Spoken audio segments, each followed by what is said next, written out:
സഖാക്കളുടെ സുന്നത്ത് കല്യാണം കൂടാൻ വന്നതാണോ? എന്നാ ഏൻ കൂടെ വരി, നമുക്ക് ഒരുമിച്ച് കൂടാം. നല്ല സാപ്പാട് കിടക്കും.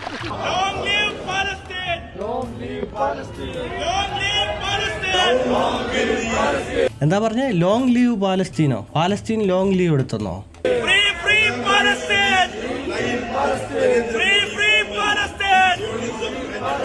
Free free Palestine. Palestine free ആണ്, സൗജന്യം.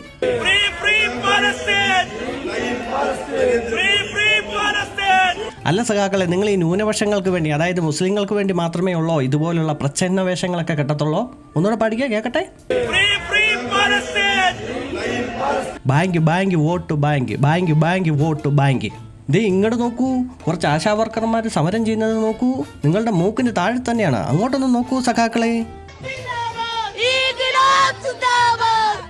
ഓ, നിങ്ങൾ രാജ്യം വിട്ടുള്ള പരിപാടിയെ പിടിക്കത്തുള്ളോ? എന്നതോ അങ്ങോട്ട് നോക്കൂ, ബംഗ്ലാദേശിലേക്ക് നോക്കൂ. രാജ്യത്തെ പ്രധാന ന്യൂനപക്ഷമായ ഹിന്ദുക്കളെ വേട്ടയാടി പ്രക്ഷോഭകാരികൾ. ഓ സോറി, ബാങ്ക് വാങ്ക് വോട്ട് ബാങ്ക്. ഈ ഹിന്ദുക്കൾ എന്ന് പറഞ്ഞാൽ ബാങ്ക് വാങ്ക് വോട്ട് ബാങ്ക് അല്ലല്ലോ അല്ലേ? അയ്യോ ക്ഷമിക്കണം കേട്ടോ, അടിയന് തെറ്റുപറ്റിയതാണേ. ദേ നമ്മുടെ സഖാവ് റഹീം പാർലമെന്റിൽ കിടന്ന് എന്തോ വെച്ചലക്കുന്നുണ്ട്. നമുക്ക് അതൊന്ന് കേട്ട് നോക്കിയാലോ? കേട്ടോ ബാലു. മലയാളം എല്ലാ കോട്ടകൊത്തളങ്ങളും പുരാവസ്തുവാകും. എല്ലാ പീരങ്കികളും നിശബ്ദമായി തുരുമ്പെടുക്കും. വെളിച്ചം കടക്കാത്ത അറകളിലൂടെ സുൽത്താൻമാർ ഒളിച്ചോടും. അപ്പോൾ ഉറക്കച്ചടവില്ലാത്ത എന്റെ കുട്ടികൾ അതെല്ലാം കൗതുകപൂർവ്വം നോക്കിക്കാണും. ഇൻകുലാബ് സിന്ദാബാദ്. അയ്യോ എന്റെ ചോര തിളക്കുന്ന സഖാവേ. ഇങ്ങനെ വേണം പാർലമെന്റിൽ പോയി പ്രസംഗിക്കാൻ. അതാകുമ്പോൾ ആർക്കും ഒരു മാങ്ങായും മനസ്സിലാകത്തില്ല. പക്ഷെ ഞങ്ങൾ സഖാക്കൾക്ക് ഇതൊക്കെ കേൾക്കുമ്പോൾ ഒരു കുളിര് വരികയും ചെയ്യും. ഓഹോ, ഇങ്ങനെ തന്നെ വേണം. ഇനി നമുക്ക് നമ്മുടെ ബ്രിട്ടാസണ്ണനോട് എന്തെങ്കിലും ചോദിച്ചു നോക്കിയാലോ? അതെ അണ്ണ, ഈ വഖഫ് ബില്ലിനെ കുറിച്ച് അണ്ണൻ്റെ അഭിപ്രായം എന്താ? പറഞ്ഞാട്ടെ, കേൾക്കട്ടെ.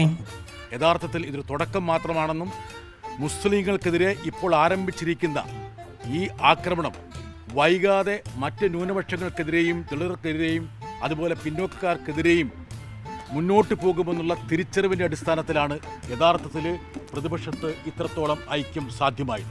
അത് ശരി. എന്തോന്നാണ് ഈ പറയുന്നതൊക്കെ? മറ്റ് ന്യൂനപക്ഷങ്ങൾക്കെതിരെയും വരുമെന്നുള്ള തിരിച്ചറിവിലാണോ നിങ്ങളിതിനെ എതിർക്കുന്നതെന്നോ?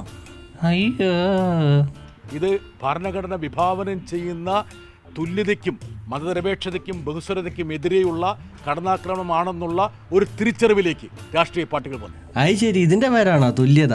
മുസ്ലിങ്ങൾക്ക് വേറെ നിയമം, ബാക്കിയുള്ളവർക്കെല്ലാം വേറെ നിയമം. ഇതിൻ്റെ പേരാണ് അണ്ണൻ പറയുന്നത് തുല്യത. അരി വാ, കൊള്ളാലോ. ഇത് ഭരണഘടന വിഭാവനം ചെയ്യുന്ന തുല്യതയ്ക്കും, അണ്ണനൊക്കെ ഇപ്പോൾ തുല്യതയുടെ കാര്യം പറയുന്നുണ്ടല്ലോ. അപ്പോൾ ഇനി ഏകീകൃത സിവിൽ കോഡ് വരുമ്പോഴത്തേക്കും അതിനെയൊക്കെ അംഗീകരിക്കുമായിരിക്കും അല്ലേ? സപ്പോർട്ട് ചെയ്യുമായിരിക്കും അല്ലേ? മുനമ്പത്തെ ഒരാളെ പോലും കുടിയൊഴിപ്പിക്കാതെ അവരെ അവിടെ നിലനിർത്താനുള്ള കെൽപ്പ് കേരളത്തിലെ ഇടതുപക്ഷ സർക്കാരിനുണ്ട്.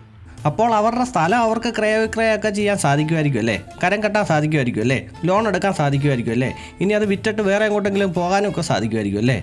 കേരളത്തിൽ ഭവനരഹിതരായിട്ടുള്ള 5 ലക്ഷത്തോളം പേർക്ക് പിണറായി സർക്കാരിന് വീട് കൊടുക്കാൻ കഴിയുമെങ്കിൽ മുനമ്പത്തെ ഒരാളെ പോലും കുടിയൊഴിപ്പിക്കാതെ അവരെ അവിടെ നിലനിർത്താനുള്ള കെൽപ്പ് കേരളത്തിലെ ഇടതുപക്ഷ സർക്കാരിനുണ്ട്. പിണറായി എന്ന് പറഞ്ഞാൽ ഉറപ്പാണ് എന്നുള്ള കാര്യം ഞങ്ങൾ അടിവരിയിട്ട് കാണിച്ചു കൊടുക്കും. എൻ്റെ പൊന്നണ്ണ, ഇതൊക്കെ വല്ല സഖാക്കളോടും പറ. അതായത് സ്വന്തം സ്ഥലത്ത് ഒരു വാടകക്കാരനെ പോലെ താമസിച്ചാണോ? അതല്ലേ അണ്ണൻ ഉദ്ദേശിക്കുന്നത്? അതങ്ങ്. പിന്നെ ഒരു കാര്യം കേരളത്തിലെ ക്രൈസ്തവ സമൂഹം, എൻ്റെ സ്നേഹിതന് മനസ്സിലാക്കേണ്ട ഒരു കാര്യമുണ്ട്. ഈ ആട്ടിൻ തോലിട്ട ചില ചെന്നായികളുണ്ട്. ആ ചെന്നായികളെ തിരിച്ചറിയണം. കേരളത്തിലെ ക്രൈസ്തവ സമൂഹം വിശ്വസിക്കേണ്ടത് കേരളത്തിലെ ഇടതുപക്ഷ ഗവൺമെൻറ്റിനെയാണോ കേരളത്തിലെ മുഖ്യധാരാ പാർട്ടികളെയാണോ? അതെയോ ഈ ക്രൈസ്തവ സമൂഹത്തിനെതിരെ ഒളിഞ്ഞും തെളിഞ്ഞും ആക്രമണം നടത്തിക്കൊണ്ടിരിക്കുന്ന BJPയുടെയും RSSൻ്റെയും ആഭിമുഖ്യത്തിലുള്ള കേന്ദ്ര സർക്കാരിനെയാണോ എന്നുള്ള കാര്യം അവർ തീരുമാനിക്കണം. അത് കളിക്ക്. ഈ ആട്ടിൻതോലിട്ട ചെന്നായ്ക്കൾ ആരൊക്കെയാണെന്ന് മുനമ്പത്തെ ജനങ്ങൾ തിരിച്ചറിഞ്ഞിട്ടുണ്ട്. ദേ ഇങ്ങോട്ട് നോക്കൂ.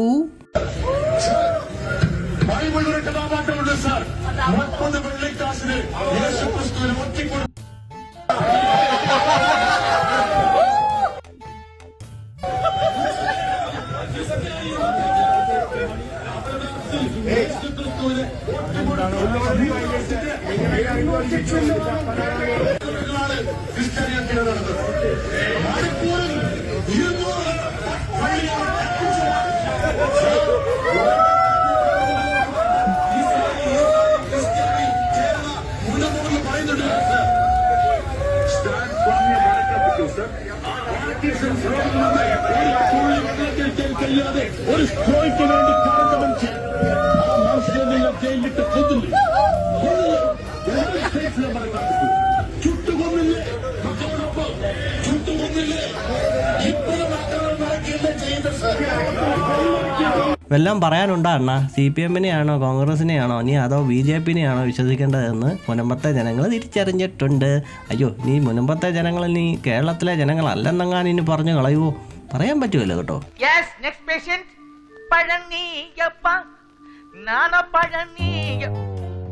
ജനാധിപത്യ വിരുദ്ധമായ ഭരണഘടനാ വിരുദ്ധമായ മോളമ്മയുടെ അക്ഷരമാല പുസ്തകം കണ്ടോ? അല്ല, കേന്ദ്രമന്ത്രിയുടെ ജനാധിപത്യ വിരുദ്ധമായ ഭരണഘടനാ വിരുദ്ധമായ പരാമർശങ്ങൾക്കൊന്നും മറുപടി പറയാൻ ഉദ്ദേശിക്കുന്നില്ല. അദ്ദേഹം എപ്പോഴും പറഞ്ഞുകൊണ്ടിരിക്കുന്നത് ഏതാണ്ട് ഇതേപോലെ തന്നെയുള്ള പരാമർശങ്ങൾ തന്നെയാണ്. അതാണല്ലോ മുമ്പ് ഉന്നത കുലജാതനാവണം, പട്ടികജാതി പട്ടികവർഗ മേഖലയിലുള്ള വകുപ്പ് ഉൾപ്പെടെ കൈകാര്യം ചെയ്യാൻ അർഹത നേടേണ്ട വളരെ പ്രധാനപ്പെട്ട കാര്യം അതാണെന്ന് അദ്ദേഹം പറഞ്ഞു വെച്ചിട്ടുണ്ട്. എൻ്റെ പൊന്നു ഗോവിന്ദൻ മാഷേ, നിങ്ങൾ ഈ ഉന്നത കൊലയുടെ കാര്യമൊക്കെ വിടാറായിട്ടില്ലേ? കാര്യം നടക്കണമെങ്കിൽ ഇവിടെ സുരേഷ് ഗോപിനെ പോലുള്ള MP-മാർ വേണമെന്നത് അദ്ദേഹം തെളിയിച്ചിട്ടുണ്ട്. നിങ്ങൾ ഇവിടെ വലിയ തത്വികമായ അവലോകനവും അതും ഇതെല്ലാം പറഞ്ഞുകൊണ്ടിരിക്കുന്നതല്ലാതെ വല്ല ഗുണവും ഉണ്ടോ?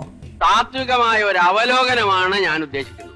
വഖഫ് ബില്ലുമായിട്ട് ബന്ധപ്പെട്ട് പറയാനുള്ളത്, വഖഫ് ബില്ലിൻ്റെ ആദ്യം മുതൽ ഇനിയിപ്പോൾ ഇന്ന് രാജ്യസഭ വരെ ശക്തിയായിട്ട് CPIM അതിനെ എതിർക്കുകയാണ്. 12 മണിക്കൂർ നേരം നീണ്ടു നിന്ന അതിശക്തിയായിട്ടുള്ള ആശയ പോരാട്ടത്തിൻ്റെ അവസാനം അവരെന്താണോ ഉദ്ദേശിച്ചത് അത് തന്നെയാണ് നടപ്പിലാക്കാൻ വേണ്ടി തീരുമാനിച്ചത്. അത് തന്നെയാണ് ഇന്ന് രാജ്യസഭയിലും നടക്കാൻ പോകുന്നത്. അപ്പോൾ ഒരു അമിതാധികാര വാഴ്ചയുടെ മോളമ്മയുടെ അക്ഷരമാല പുസ്തകം കണ്ടോ? കോർപ്പറേറ്റ് മാനേജ്മെൻറ്റ് താല്പര്യത്തെ ഒരു ഹിന്ദു രാഷ്ട്രം എന്ന് പറഞ്ഞാൽ ഹിന്ദുത്വ രാജ്യം, ഒരു മതരാഷ്ട്രം, ഈ ഒരു ലക്ഷ്യത്തിലേക്ക് നീക്കുന്നതിന് വേണ്ടിയുള്ള നിരവധിയായ അണിയറ പ്രവർത്തനങ്ങളിൽ കുറേ കാലങ്ങളായല്ലോ നിങ്ങളിങ്ങനെ പറയാൻ തുടങ്ങിയിട്ട്. ഹിന്ദുത്വ രാഷ്ട്രമാക്കാനായിട്ടുള്ള പരിപാടിയാണ് ഇവിടെ BJP കാണിക്കുന്നതെന്നൊക്കെ. അല്ല, ഞാൻ ചോദിച്ചോട്ടെ, ഇപ്പോൾ BJP ഭരിക്കാൻ തുടങ്ങിയിട്ട് ഇത് എത്രാമത്തെ ടൈമായി? ഇതുവരെ ഏതെങ്കിലും മുസ്ലിങ്ങൾക്ക് എന്തെങ്കിലും പ്രശ്നം ഉണ്ടായിട്ടുണ്ടോ? എനിക്കറിയാൻ മേല കേട്ടോ. അതേസമയം നിങ്ങൾ ഈ പൊക്കിക്കൊണ്ട് നടക്കുന്ന കുറേ ആളുകളുണ്ടല്ലോ,